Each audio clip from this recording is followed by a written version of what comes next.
All right, we're back. You know everything there is to know about atomic radius, ionic radius, cations versus anions, where all those different electrons are. Now what we're going to talk about is something called ionization energy. With ionization energy, that is the minimum energy required to remove an electron from the ground state of an isolated gaseous atom. This measures how strongly an atom holds its electrons. Okay, so as an example, we use this simple model representation. X goes to X plus E minus. So the sodium atom goes to the sodium ion quite easily. That's something that we know to be true. Now we can use ionization energy to actually measure that and quantify it a little bit more.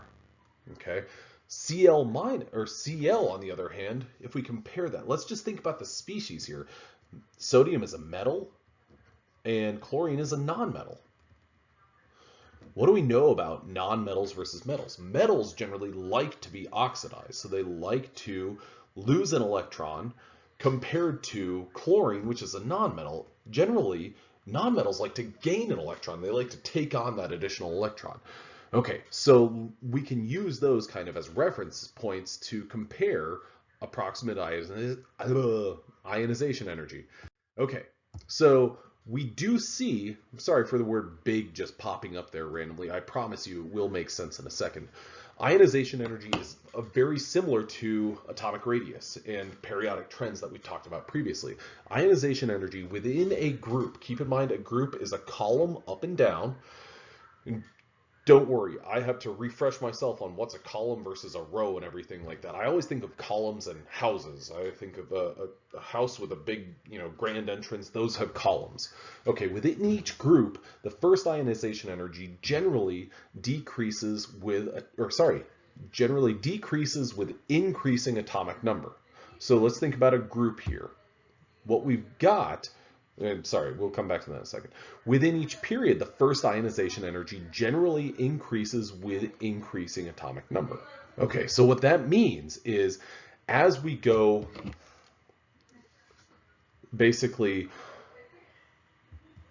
as our atomic number decreases, or as our ionization energy is going to decrease with our increasing atomic number, within each period, so moving left to right on the periodic table, the first ionization energy is generally going to increase with increasing atomic number. So what that leads us to ultimately is this trend where we land in the upper right-hand corner with our highest ionization energy.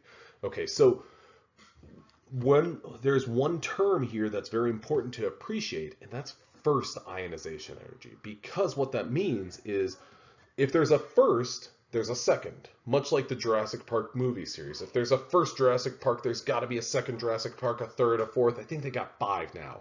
But what that means is if you're removing one electron, that is your first ionization energy. You're the first electron that you're removing, that's your first ionization energy. If you remove the second electron, so you've already removed the first, you're going to remove the second, that's known as your second ionization energy. Okay, so what we're focusing on though is the first ionization energy. Okay, so what this shows us is our range. What we have on the far left-hand side of the periodic table over here. We've got hydrogen, lithium, sodium, potassium, rubidium, cesium. All of those have ionization energies that range from, or first ionization energies that range from 376 to 520.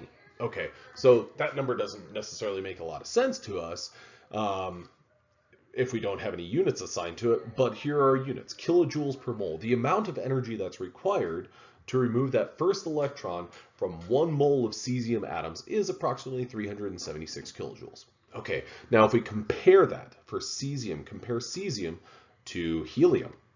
Well, if you have 1 mole of helium atoms and you want to remove the first electron from every single one of them, it's going to require 2,373 or 2,372 kilojoules. So you can look at those as a comparison and say, well, helium's first ionization energy is approximately 7x what cesium's is.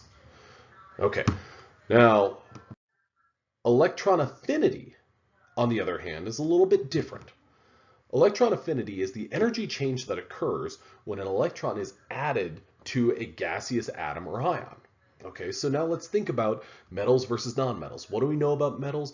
Metals generally are going to easily lose electrons, meaning that they have low ionization energies. Compared to electron affinity, the energy change that occurs when an electron is added to a gaseous atom. Let's think about that. Fluorine. What do we know about the nonmetal fluorine? What does it like to do in terms of electron configuration? It likes to take on an extra electron. Because when it does that, well, now all of a sudden it has the same electron configuration as a noble gas. It's happy to do that. Okay, so what we're exhibiting or what we're observing here is with electron affinity is a gaseous atom, X, we add a single electron to that, we form X minus. Okay, I use fluorine as an example, but here we're going to use chlorine as an example. That Cl atom, we're adding an electron to it. We get the Cl minus anion. Okay. This one right here, I'm going to go ahead and put a little, I'll put a smiley face by it. Smiles. Compared to sodium. What do we know about sodium? Sodium is a metal. Sodium as a metal likes to form a cation. Sodium likes to give up an electron because when it gives up an electron, it forms that noble gas electron configuration, or yeah, it forms that. Adding an electron to it? Oh, let's think about our electron configuration of this guy. Well, our electron configuration for that is going to be, well, it's got 1s2, 1s2, 2s2, 2p6, 3s2? What the heck? It's going to have the same electron configuration as magnesium. What does magnesium like to do? Magnesium likes to lose both of those 3s orbital electrons. So why would this sodium atom like to gain one? I would imagine, just by my attitude, that the electron affinity for something like sodium, well, do you think it's going to be really low or really high? I would imagine it'd be really, really low because it doesn't want to do that. Okay, now, though that's generally your trend. Now, when it comes to looking at electron configuration, or sorry, electron affinity as a trend on the periodic table, you do have that. Within each group, the electron affinity changes very, very little. If an assignment must be made, electron affinity decreases with an increasing atomic number. So within a group, so lithium is going to have a lower atomic number than francium, but it's going to decrease ever so slightly, but they're all low. Within a period, electron affinity increases with increasing atomic number. So we're left with electron affinity. Sorry for my novelty looking arrow there. I'll draw a similar arrow over that. There we go. We're landing at an electron affinity being highest in that upper right-hand corner.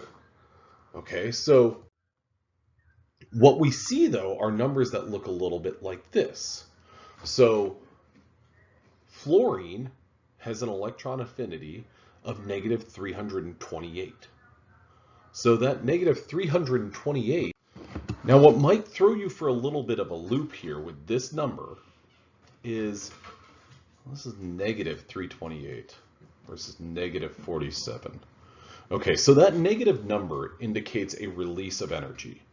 And the more negative it is, that means the stronger the attraction between the nucleus and that incoming electron. So more negative, I'm just going to write this up here, more negative equals stronger attraction. It's just a little bit of a different thing to wrap your mind around. ATTRACTION. It's not quite as simple as our other numbers, but you see the kind of extremes there. Fluorine takes on that electron, that would be the 10th electron quite easily. There's a more negative number than, say, rubidium, which is negative 47. and even lithium. So even when we go from lithium down to rubidium, we do see a decrease, but it's certainly not very drastic. All right, well, I hope this was helpful. Sorry for the somewhat lengthy video, but have a great afternoon. I'll see you later.